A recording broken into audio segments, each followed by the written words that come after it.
just got done at the dentist, and while I was waiting, I was scrolling, of course, and there was this thread that I came across that was talking about the breakup being their fault. And it really resonated with me because honestly, there's always two sides to a breakup. And I feel like a lot of the content that's out there about heartbreak and all that is only really focusing on being wronged. And a lot of times it feels like being the one who did wrong isn't talked about enough. You gotta stop holding on, holding on. I didn't realize how badly my codependency was until this relationship. So, you know, it's hard because it's like I see all this content about, oh, you know, like you're better without them, you know, like disconnect from the toxicity. But like, I think what makes this particular breakup so hard is realizing that I'm also part of that toxicity, right? There's his part and then there's my part as well. So it's like every time I read something like that, or it's just like, oh, you're so much better without them, yada, yada, yada, yada. Like, I think about how he's also so much better without me because I have not yet healed my, you know, insecurities and my codependency. So it's kind of a hard pill to swallow, you know? It's like I want to work on my codependency and I wish I could work on it with him, but he's just beyond that point. He's, you know, lost his patience with me, and so he's just not even willing to give it another try. So I don't know, I just kind of wanted to address that because I know that I feel like up until this point I had always been talking about how hard it was for me to move on, and you know, I talked about him moving on quicker than me and how much that hurt me. And you know, I kind of pushed him to that level. I had issues with mothering him because I am older, so we had a 7-year gap, and I just felt like I knew better for him. And it wasn't until it was too late that I realized that's not the best way to like love someone. That's not a partnership, right? Like, I made him feel like he wasn't enough because I was constantly criticizing, constantly pushing him. What I thought was pushing him to be better made him feel like he wasn't good enough. And so it's this tricky balance of like, you know, being a cheerleader for your loved one, but also not pushing them to the point where they feel like where they're at is insignificant or not enough. And I saw another TikTok talking about how there are 4 horsemen, is what she called it, of a relationship, that if you have those 4, then your relationship is pretty much sure to fail. And that was contempt, defensiveness, criticism, and I can't remember the 4th one. But whatever the other 4th one is, I'll put it in a caption here below when I research it. But we had all those 4 towards each other, coming from both ends, from me and from him. And so I guess, you know, it really was inevitable that it was gonna end, which is really sad. I'm finally getting to a point where I realize, or I guess I'm finally getting to a point where the rose-colored glasses are kind of coming off, and I'm really starting to see the relationship as it is, rather than letting my pain kind of cloud my judgment and only remember the good times. I'm starting to remember, you know, all the bad times because of him triggering me when he told me that he had moved on. It really forced me to like be angry, honestly. Like, up until this point I had been trying to be in a place of working it out and giving him another chance and thinking positively about our relationship. But ever since then I'm like, okay, well, if he's moved on, then I'm not gonna, you know, force myself or try to fit myself or insert myself into his life anymore. And so now I'm seeing why this relationship just isn't gonna work. And as sad as it is, because there's so many reasons why I wanted this to work, I feel like because I'm getting older, I don't want to waste any more time with anyone else. Like, I guess to some extent, I just wanted to work on this relationship rather than having to reinvest again all my energy, having to, like, learn somebody new. I'd rather just like stick to what I know and try to improve myself so that it would work. But I realized too that that would have to take both parties to want to do that. And he's clearly, very clearly, not interested in that. And, that used to hurt, but now I'm just like, I get it. I've been in a position where I just was over somebody and not for any particular reason. Like, I don't hate them. I just know that, like, they weren't going to be good for me compatibility wise. Like, they weren't a bad person. They didn't treat me wrong. I just preferred a different style of loving.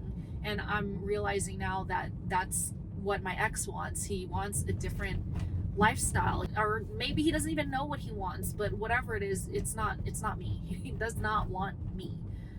And so, I'm starting to lose the butterflies. I used to still get the butterflies when he would come home, and there's still that little part of me that's like, oh, maybe he'll still want to talk, or I don't know, just have some kind of engagement or interaction.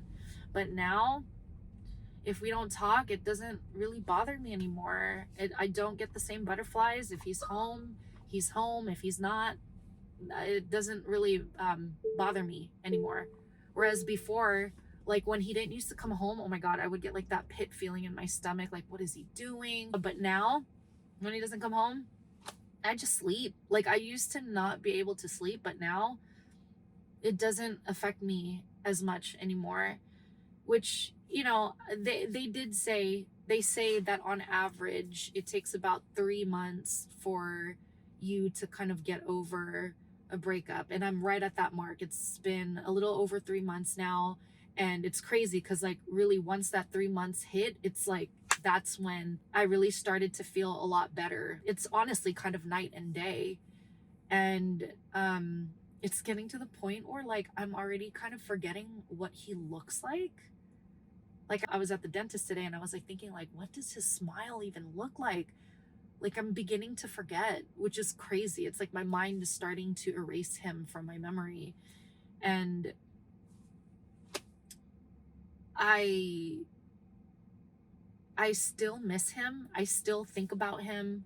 Like, he's still the first thing I think about when I wake up, and still the last thing I think about when I go to sleep. But in a different context now. So before, it was more so like, oh my God, I miss him so much. I want to get back together with him.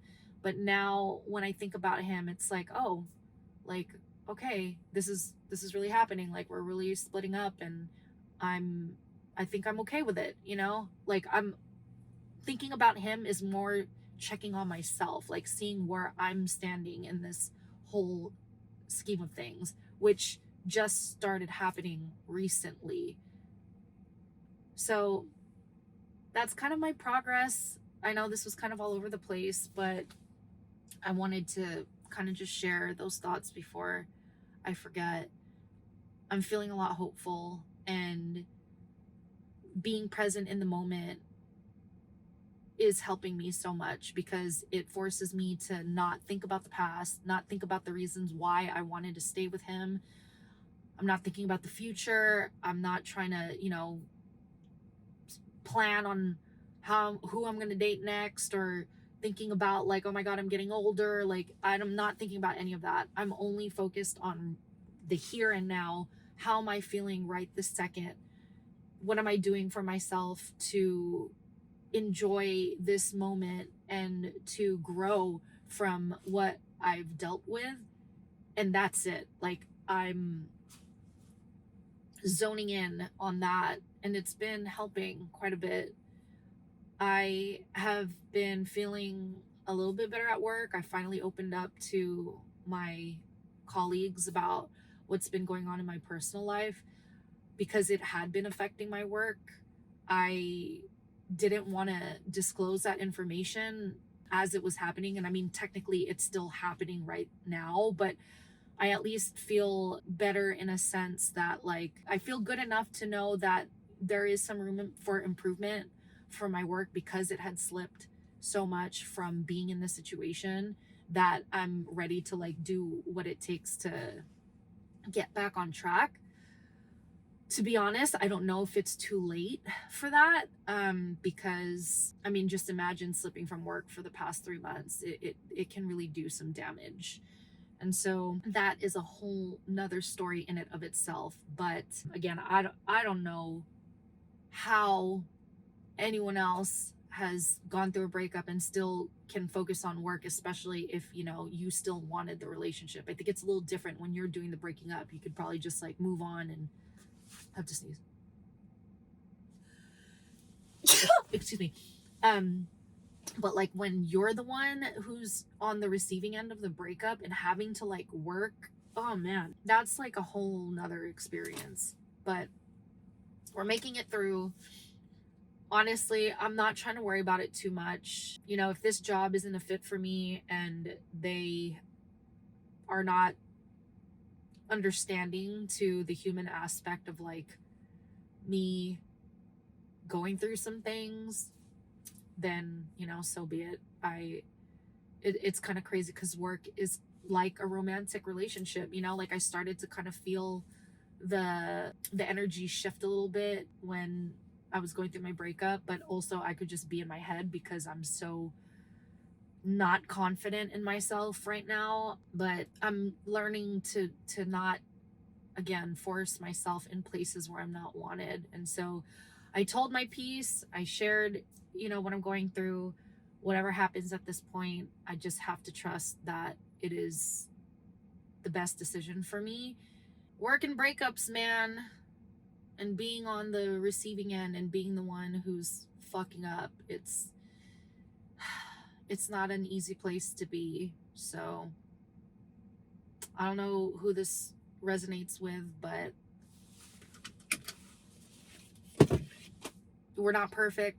Things are going to happen and all we can do is learn from it. So maybe if things don't go well for me in my current job right now, then I just have to see it as an opportunity to find something that better fits me. And I guess it's just all happening at the same time. Love, work, all that. You know what they say, when it rains, it pours. But I don't know why I'm just feeling hopeful. So I'm glad I'm able to make one of these and not like a sobbing one again. So anyway, thank you guys so much for watching. I love you, and happy healing. You will get through this. We will get through this, and I'll see you in the next one. Bye.